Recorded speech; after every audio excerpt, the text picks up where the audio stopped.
Hello, welcome back to another breaking news update. My name is Jimmy Boyd, and you were watching Boyd News. I want to thank you so much for tuning in today. I'm back with some more updates coming out from the Russia and Ukraine war. We have a ton of things to share with you today, lots of major events taking place. One of the biggest things that you see is right here on your screen. Russia has launched a massive attack on Monday morning all over Ukraine, targeting Kiev. This video footage that you're seeing is the Kiev hydroelectric power plant coming under attack and being destroyed. At least one portion of it was hit very hard. We have reports that the engine room was hit and potentially destroyed.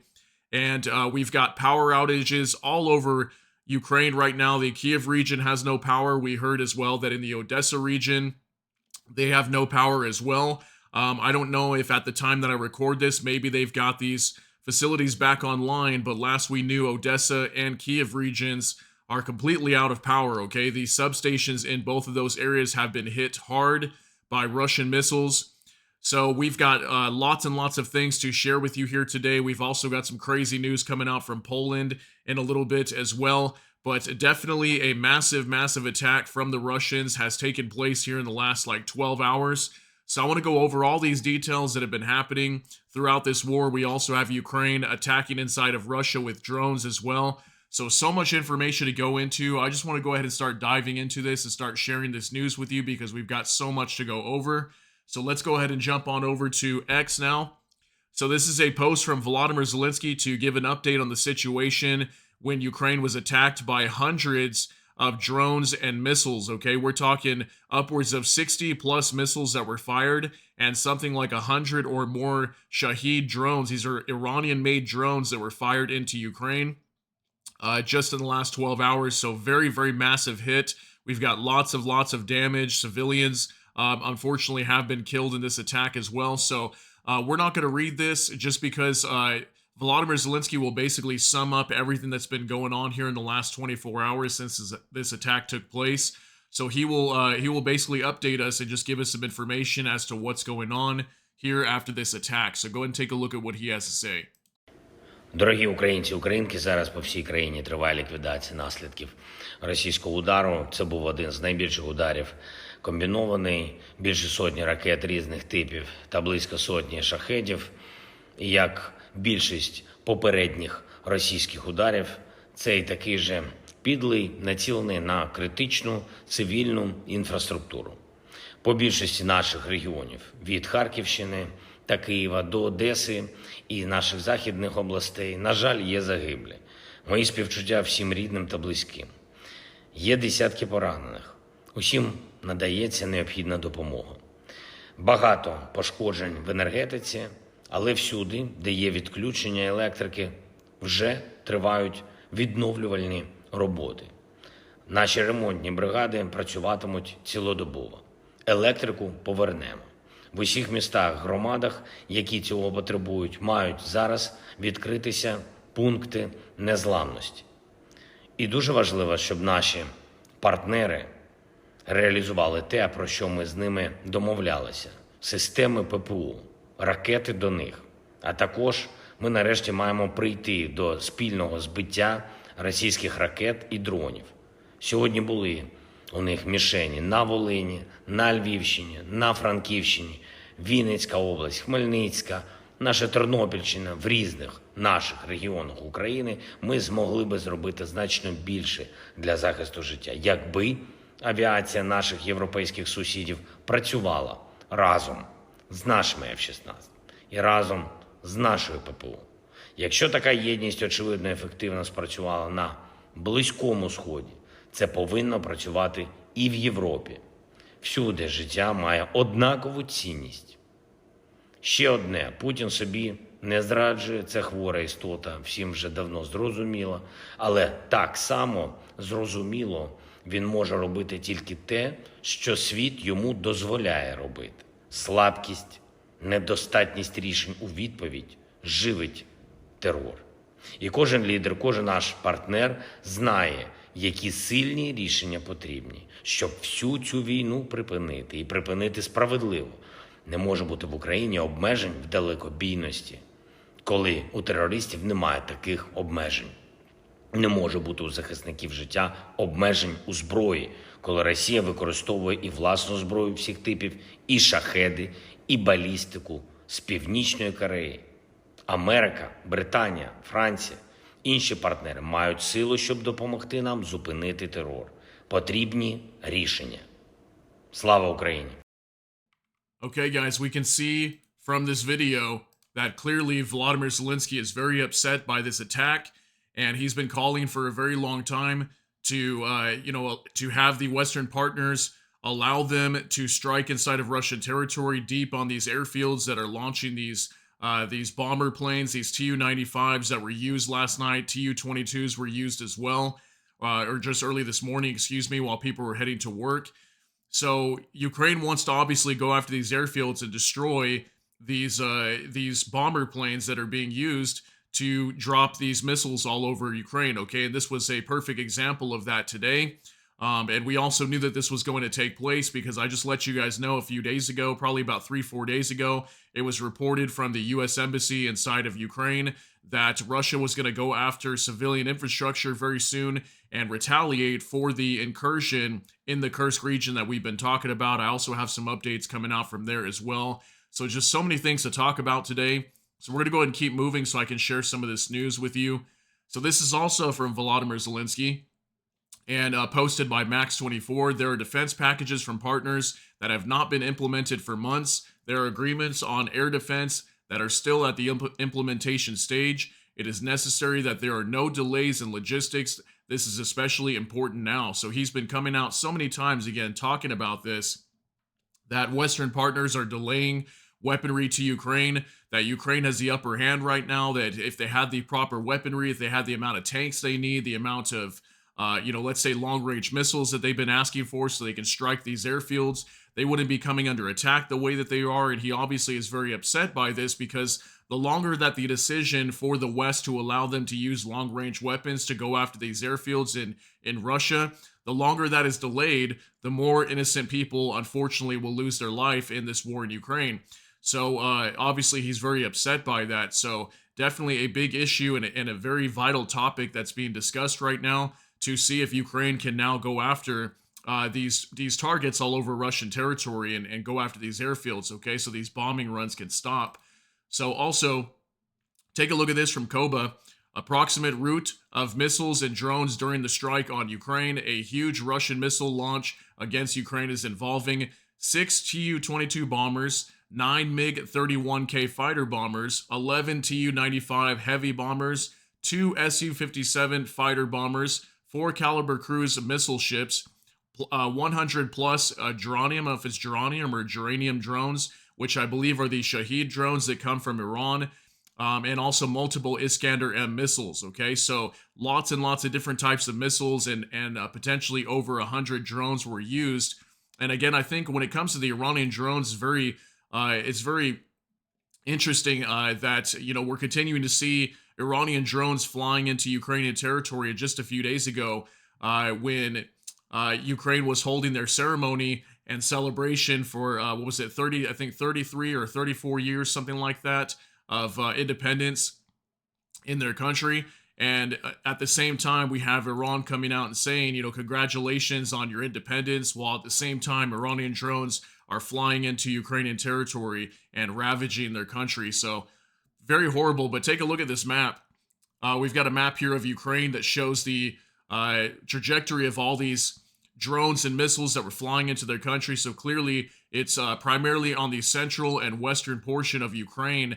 And we've got, lots of drones. All these yellow lines are drones that were flying to the western side of Ukraine as well. And I've got an update about Poland to let you guys know here in just a little bit, that a drone potentially flew into their territory again. So that's the third or fourth time that we've had Russian drones, but this is an Iranian drone, but Russia fired it, going into Polish territory, okay? We've had missiles entering their territory in the past, lots and lots of different projectiles, so that's not good news.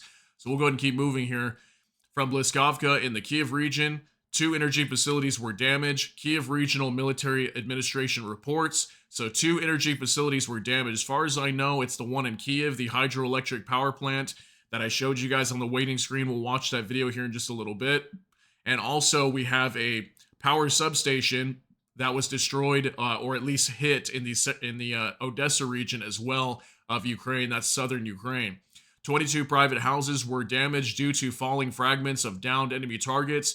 One house was completely destroyed. Another one was significantly damaged. I'll have some pictures and videos of that kind of information coming out here soon too. So we'll keep moving. Also from Bliskovka, today the air raid alert in Kiev lasted a total of 8.5 hours. I heard upwards of 9 hours as well. Kiev administration reports destroyed up to 10 enemy drones at night, the same number during the daytime attack. In total, almost 20 enemy UAVs were shot down. So I believe this started in through the night all the way into the early morning while people were heading to work. I've also got video footage here in just a little bit too of people inside the metro stations underground taking cover from these attacks, and literally they had to stay down there for hours and hours and hours while this was an ongoing attack taking place for upwards of, as it says here, 8.5 hours, okay? So now we're going to talk about the hydroelectric power plant that came under attack. So we've got a couple videos here from next. Russia's damaged the Kiev hydroelectric power plant in Vyshhorod during today's strike, Ukrainian media reported. So we've got two videos to go over here real quick. So let's go ahead and take a look at these.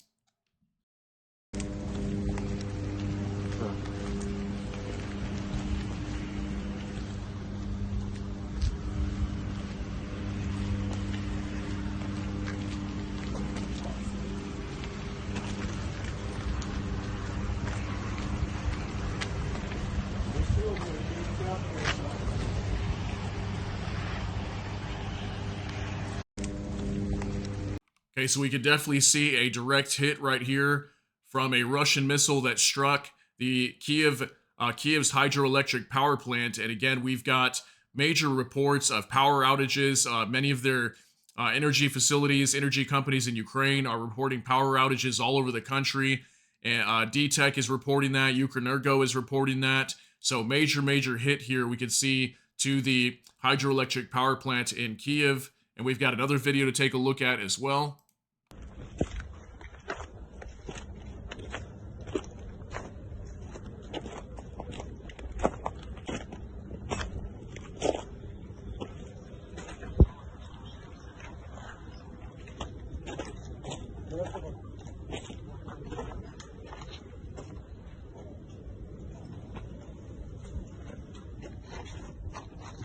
Okay, so we'll go ahead and stop it right there. So this video shows what looks like the aftermath as well. A little bit later in the day is what it looks like as that fire's kind of gone down a little bit. But definitely, I mean, look at the destruction here at this hydroelectric power plant. And it's going to take them some time to get this back online and repaired. And we heard that from Volodymyr Zelensky earlier. They will repair these facilities that have been damaged. But yet again, another major hit to Ukraine's energy infrastructure, which already right now is crumbling, okay? They've been having problems with this for a very long time. Russia kind of paused for, it seems like maybe a month or two, where they weren't really going after their energy facilities. And I also heard that in the background, behind the scenes, Ukraine was supposed to be working with Russia to discuss the topic of potentially ending these attacks on energy facilities, as Russia's been pummeling all of Ukraine's energy facilities for a very long time now, for probably going on 6 months or so. So I think we've got one more video down here, so let's go ahead and take a look at this as well. It's only 6 seconds. I don't think there's any sound to it. Yeah, not really much sound, but we can see this is right after the attack took place, and somebody was able to record this and show the smoke coming from the hydroelectric power plant in Kiev after it was struck by a missile. So very crazy news, guys. Let's go ahead and keep moving here. This is that same video. We'll go ahead and close that. We don't need that anymore. From the informant, emergency power cuts have been implemented across Ukraine following a series of massive Russian missile attacks, according to the energy company. Images from Odessa show explosions caused by a recent missile attack at the Usatovo, I think is how you say it, substation. Okay, so this is in the Odessa region on the southern portion of Ukraine, also coming under attack. And we've had many reports, probably, I don't know, 5 or 10 or more reports just over the last 6 months of power outages all over Odessa repeatedly. And their electrical substations over here are constantly targeted by the Russians. So go ahead and take a look at this, 5 seconds.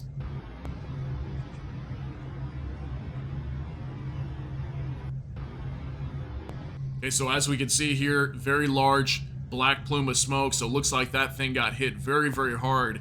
And again, this is retaliation for the Kursk offensive. Okay, the Ukrainians pushing into the Kursk region. We know that Vladimir Putin is very, very upset with that incursion taking place, and also he's very upset with the Russian military for all these troops surrendering and not even putting up a fight. And obviously, Ukraine has been, for the most part, relatively successful in their operation in that incursion, and we knew this was going to come. Okay, I told you guys something big was coming. I think this is only the beginning of this. Unfortunately, I think we're going to see lots and lots of more heavy hits to Ukraine, and I think Vladimir Putin's goal now is going to be to completely destroy Ukraine, and I don't think he's going to be messing around anymore, because we've got, you know, so many things that are happening in this war that is pushing him to have to take drastic maneuvers now. Okay, they've been taking major hits in Russia recently too. I just reported to you guys multiple ammo dumps all over Russia. Okay, in the Voronezh region and Belgorod region, lots and lots of ammunition depots just going up in smoke. So, you know, they're just taking huge hits, and not to mention their oil depots as well. Okay, those are being all blown up all over the place too, and I've got some updates regarding that as well. So let's go ahead and keep moving here. We've got some video footage of drones attacking the Angles airfield. This is from Aurora Borealis. Good drones attacked the Angles airfield from where 4 Tu-95MS took off. So now we're going to be showing you a couple videos of drones coming from Ukraine targeting multiple airfields, I believe. And also we've got a report that some oil refinery as well, way far deep into Russia, had a major explosion. It's a Gazprom facility, and we don't know if it was hit by a drone, but we'll talk about that here in a little bit. But take a look at this. We're going to see a drone flying over to the Angles airfield inside of Russia.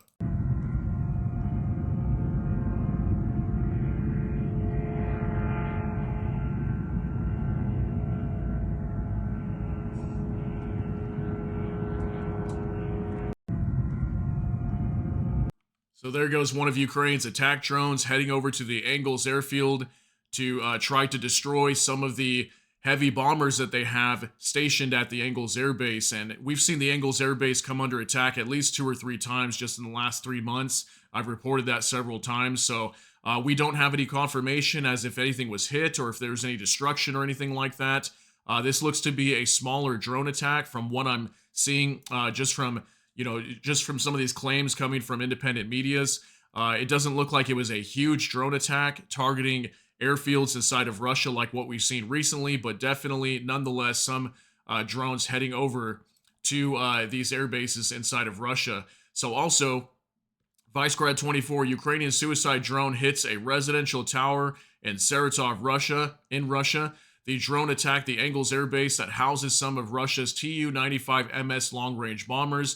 The drone was intercepted by electronic warfare measures and hit the building instead. Okay, so a residential building struck inside of the Saratov region in Russia, and apparently this drone was supposed to be heading for the Angles Air Base, but it was intercepted by electronic warfare equipment, and apparently that's what caused it to crash into this residential tower. Excuse me. So go ahead and take a look at this.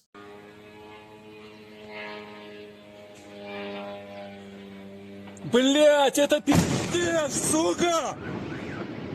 Это пиздец, в 37-этажку прилетел, блять!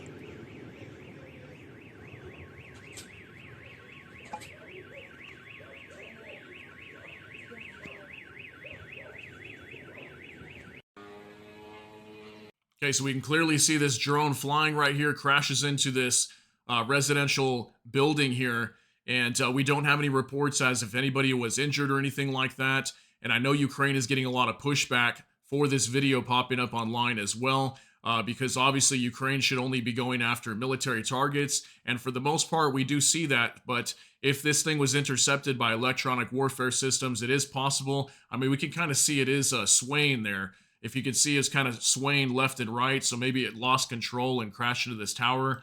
Don't know exactly what happened, but pretty crazy to see that happening inside of Russia.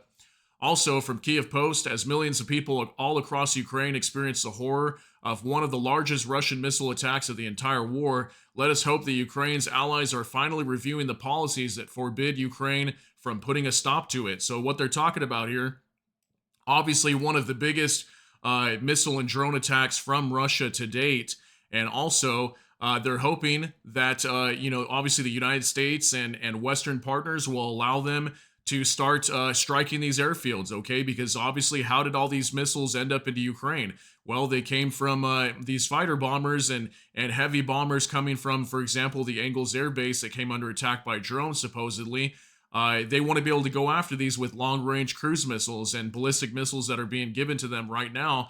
But obviously, the Biden administration and also European partners, like the UK, for example, or France, Germany, they're not allowing them to use any long-range equipment to strike inside of Russia due to quote-unquote potential escalation. Okay, they don't want escalation or this to appear as if NATO is involved in this fight, and it really doesn't make any sense in some ways, because how come Ukraine can fire other things like HIMARS, things like that, into Russia, but when it comes to long-range strikes, obviously Ukraine wants to strike these airfields, and I think that's the heart and blood of Russia when it comes to their military, and I think that's the main reason why the United States is very afraid for Ukraine to start going after these airfields. So in the end of the day, if they don't go after these airfields, they're going to continuously come under attack, and this war is never going to end, is kind of how Ukraine sees it.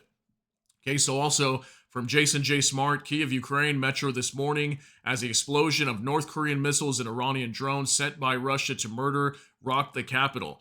Okay, so that was some other big news. Unfortunately, I forgot to mention that. Sorry about that.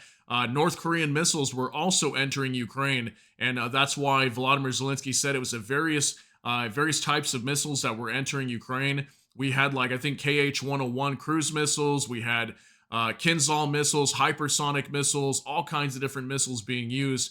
But we did have a few reports talking about North Korean missiles being used to strike inside of Ukraine. So take a look at this video as well.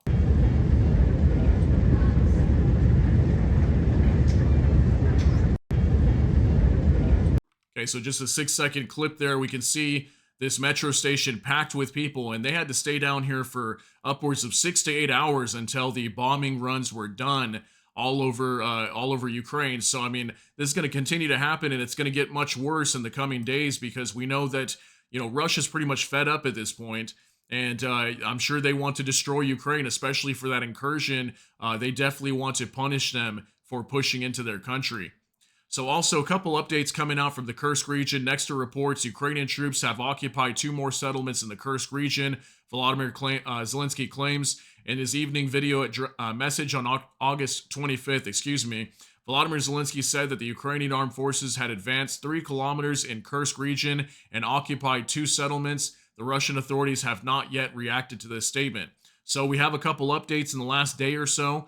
Volodymyr Zelensky coming out saying that the Ukrainian troops have advanced 3 kilometers in the Kursk region and apparently have taken 2 more settlements over inside of the Kursk region. Now, we don't know exactly what those settlements were, and I don't know if maybe it's over here. I think this is Balea right here. It could be Balea that they have taken over. We know that they've been working this direction towards the Belgorod region, but the main offensive over here, for the most part, seems to be kind of stalling out. We haven't heard of many updates coming out from there. And again, I've been letting you guys know, I think the Ukrainians are finally starting to feel the pressure from all the Chechen forces and the Russian forces that are starting to go up against them over there, and potentially maybe even some Belarusian forces. We have been hearing that as well.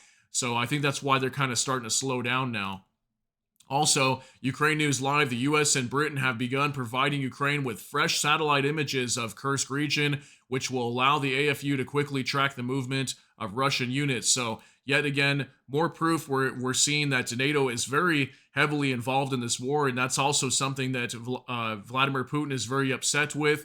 That obviously, you know, we're hearing lots of reports that NATO troops could be or are inside of the Kursk region right now, operating in there. And now we know, according to the New York Times, that the U.S. and Western partners are giving satellite imagery over to Ukraine to be able to strike these bridges that are being hit, things like that.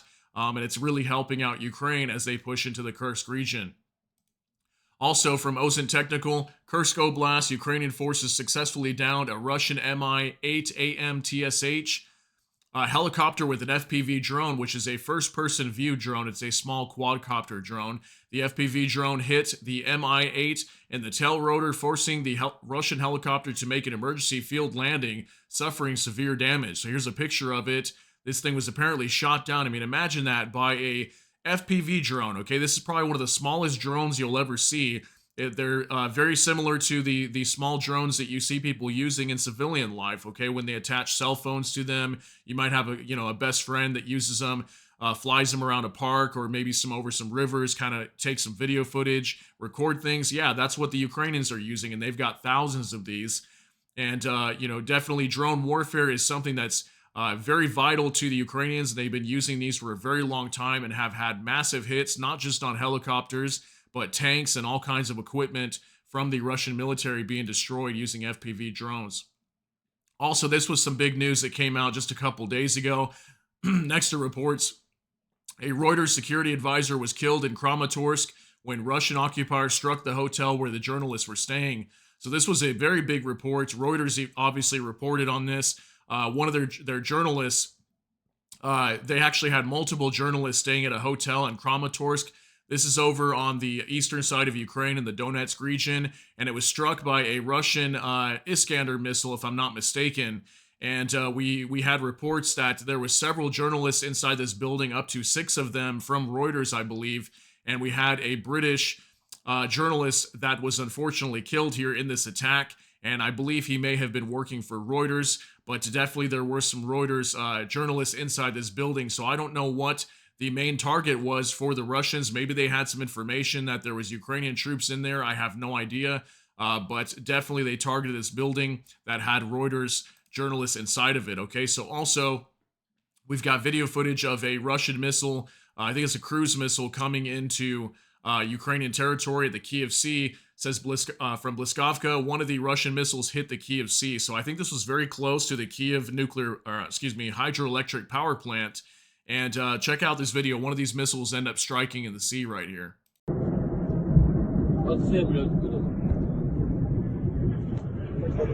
Ось все, пошла, диви. Ебать его в рот. Пизда. Ебать його, сука, в жопу. Бля. All right, so pretty crazy, right? I mean, imagine being right here next to the water, and then all of a sudden you hear this missile coming in. You can hear the sound of it right before it strikes into the water right there. Supposedly it was shot down or something, and that's why it crashed into the water. I think the primary target was supposed to be the Kiev hydroelectric power plant, but something forced it to land a little bit early and crash into the sea right here. So very, very crazy footage coming out from there. Also, let's go ahead and keep moving. A few more things here to share with you. Marko Mikkelsen reports in Kharkiv, this morning's missile attack is yet another reminder that Ukraine must be given the right to use all means to destroy the enemy's offensive capabilities. The price of spinelessness is the lives of innocent people. Now, let me know what you guys think down below. Should Ukraine be able to strike back inside of Russian territory, or should they not be able to? Should they keep things, the policies when it comes to Ukraine using long-range weapons? Should the policies stay the same as they are right now, basically putting one arm held behind Ukraine's back where they're only fighting with one arm, or should they be given both arms to fight back against Russia, who is clearly bombing them nearly weekly and destroying their energy facilities, things like that? So let me know what you think down below. Also from Vicegrad24, an Iranian suicide drone launched by Russia strikes an apartment building in Lutsk, I think it's Lutsk in western Ukraine, near the border with Poland. Apart from cruise missiles, Russia has also launched nearly 100 suicide drones this morning. So we've got video footage of an apartment building being struck by an Iranian drone fired from Russia. Take a look.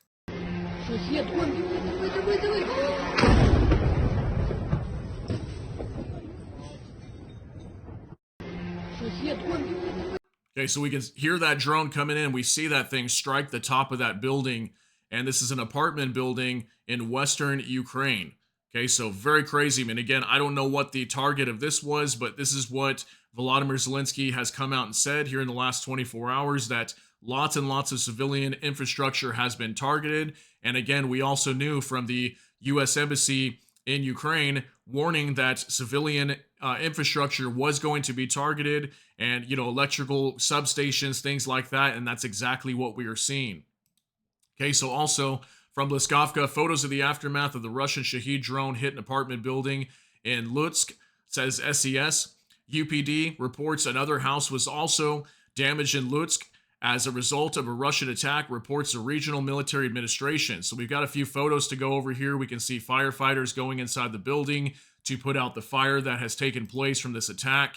Again, there's another picture of a firefighter, probably also looking for people, maybe if anybody's trapped under the rubble, if there was any inside the apartment. Here's a picture of the aftermath of that attack when that Shahed drone struck the top of this building. So very, very big hit. Again, there's more firefighters there taking a look at the scene and trying to save people that may have been injured in this attack. So very, very terrible, guys. Very, very terrible. So let's go ahead and keep moving. Also from Liskovka, as a result of the attack in the Kiev region, 3 people were injured, among them a 5-month-old child. As of 12 p.m., 22 private houses were damaged and 1 house was destroyed. In addition, 2 cars, a garage, utility room, and a fence were damaged. Approximately 1.5 dozen missiles were hit by air defense forces and means, KCMA reported. So we've got this picture of all the damage that has taken place. We've got a house here completely destroyed, and also looks like a fire has broken out in someone's backyard over here. And then I'm not sure what this is supposed to be, maybe some sort of other building that was targeted or maybe nearby. But again, more evidence that lots of civilian infrastructure has been targeted and destroyed inside of Ukraine. Also, we got another video here from Cloud. Ukrainian soldier shoots down Russian KH-101 cruise missile with a Browning M2 machine gun in the Zakarpattia, I think is how we say it, region. So this is inside Ukraine. A Ukrainian soldier shooting down a Russian cruise missile coming into Ukraine just in the last 24 hours. So take a look at this. Хуярь, хуярь!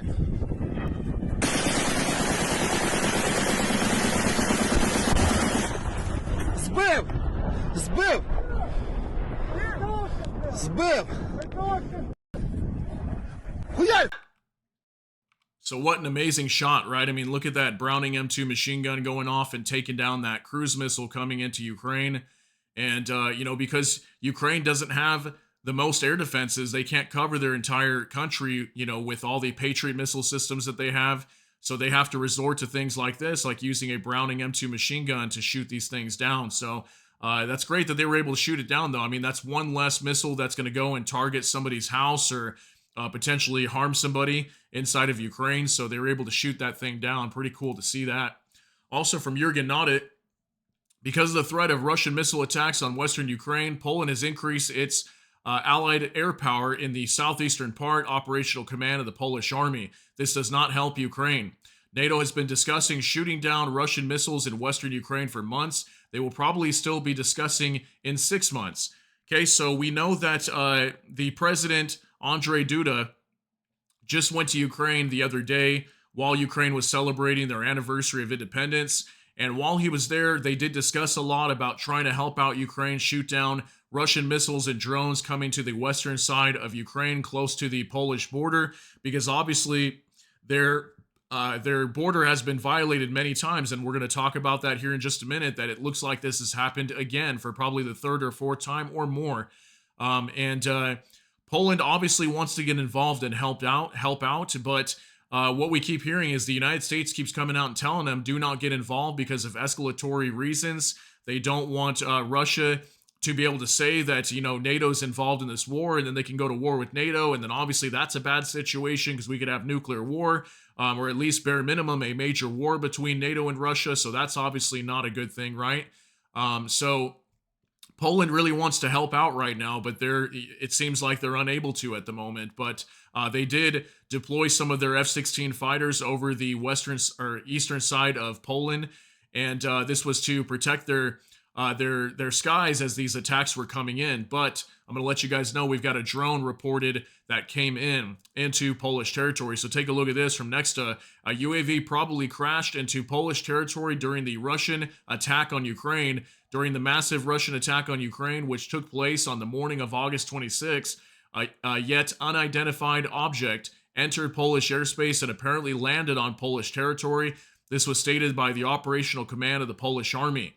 It is reported that it was not a missile. The head of the operational command, General, I'm going to struggle with this name, Maciej Kliz, probably butchering that, sorry guys, said that apparently It was an unmanned aerial vehicle. Presumably, it fell near the border town of Tizaus, I think is how we pronounce that. And a search for the object is underway. Okay, so we know that most likely it looks like another Russian drone flew into Polish territory, and almost every time, I mean, I don't know how many times I've reported this, almost every single time Russia launches a massive attack on Ukraine, we see some sort of drone or missile entering into either Polish or Romanian territory. This has happened almost every time. I'm not saying every time, but very close to almost every time we continue to see this happening.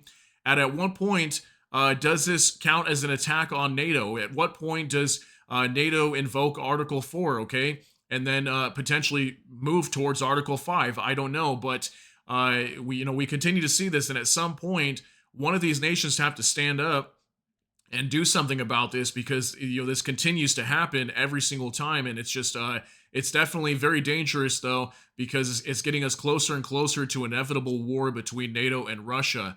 So also, we'll go ahead and keep moving here. From next to a powerful explosion has occurred at the Gazprom Neft ONPZ oil refinery in Omsk. Russian media linked to law enforcers report. So we don't know exactly what happened here. Omsk is very, very far away. I want to say it's at least 1,300 kilometers away from the Ukrainian border. So we did have drones heading that direction towards the Engels Air Base, but Engels Air Base is much closer. I want to say it's maybe somewhere around 600 to 800 kilometers if I'm guesstimating there. And this Omsk Gazprom oil refinery is much further away, okay? So I don't know what caused this explosion here, but we've got a major explosion that was reported. Lots of the residents nearby were reporting that this was a massive explosion, and people were able to hear it from very far away. So we can see lots of smoke in these pictures. And right there, we can see fire coming out of the top of that. So I don't know what happened here. Was this thing struck by a drone? Maybe. We do know that Ukraine has the capabilities to strike this deep into Russian territory, but it has not been reported yet that it was a drone. So I think we've got a video coming up next, so we'll take a look at this real quick.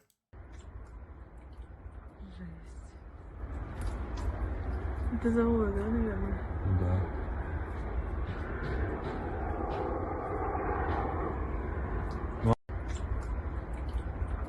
Okay, so soon after that explosion, looks like there were some residents here in this region that were able to catch some video here of this thing on fire. So again, I don't know exactly what it was that caused this fire, but definitely there was a major explosion in the Omsk region, okay? Omsk, Russia, okay? So we'll go ahead and keep moving. Two more things to share with you here from Jason J. Smart. The Ukrainian Foreign Ministry reported that Belarus is planning an attack on Ukraine. It appears the invasion could start soon. Like with Putin, we had decades to stop Lukashenko and did nothing. Okay, so this is something really, really big that's being talked about right now. Is Belarus going to join the war? We might do a separate video on this later. I'll try to do some research, see if we can find more updates regarding Belarus. But I want to talk some more about Belarus because it definitely looks like Belarus is planning to open up another front. We've been hearing just over the last 24 hours, I reported to you guys yesterday, a huge report coming out of Ukraine's Ministry of Foreign Affairs saying that they have finally seen tons of military equipment moving to the border of Ukraine and Belarus, and Belarus deploying tens of thousands of fighters. Okay, we're seeing the Belarusian military along with Wagner PMC fighters. So it could definitely indicate that Belarus is planning to launch an invasion and attack Ukraine. Now, Ukraine has come out and warned them to withdraw their forces and don't get involved in this fight. That they're all their strategic locations of military installations all over southern Belarus will be targets. They'll target all their supply routes, everything like that, and essentially destroy them is kind of what they're coming out and saying. So they're telling Belarus, do not get involved and just stay back. But who knows, maybe Alexander Lukashenko here has gotten the orders from Vladimir Putin to get involved in this war and open up another front, maybe to take pressure off of the Kursk region, who knows. But we'll have to see if Belarus is going to do that, but it definitely looks like it's very possible. One last thing I want to show you guys. So we've been talking about this same oil depot for almost a week now, actually over a week, excuse me. I think it's like 8 or 9 days now this thing has been burning. This is the Kavkaz oil refinery in the Rostov region of Russia. This is like southwestern Russia. So Maria Drutska reports, you guys may be bored from the same news, but the oil depot in the Rostov region has continued to burn for the 8th consecutive day. It seems the priest didn't help after all. So we've got 14 seconds here of showing in the last day or so. This thing is still burning. It's pretty crazy. Take a look. Блин. Перекрыто все. Кадры портятся. Замутненные получаются кадры.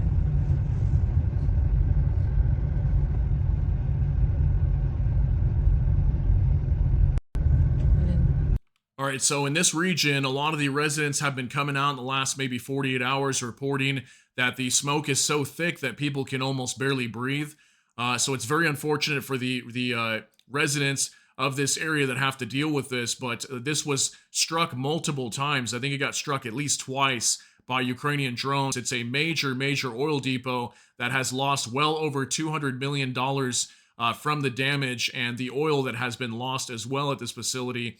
And this is one of the major oil supply depots for the Russian army, and they fuel up here before they get into Ukraine. So that's why Ukraine went ahead and targeted this thing. I think it was last Saturday. So, we're almost pushing upwards of almost a week and a half into this, and this thing is still burning. So very, very crazy news today, guys. I just wanted to share some of these updates coming out of Ukraine. So just to recap, I mean, Ukraine definitely got hit very hard in the last 12 hours or so by lots of Russian missiles and drones. So, yeah, we'll have to see what happens here. I'll go ahead and get some more updates from this, and if we get more information on what happened in terms of damage, things like that, I'll definitely share more information for you guys very soon. But I want to thank you so much for tuning in. If you got something out of this update, please smash that like button. Also, if you enjoy my content, please consider subscribing down below. Hit the notification bell. That way YouTube can notify you. And with that, hope you all have a great day. Everybody take care and God bless, and we'll see you in the next one.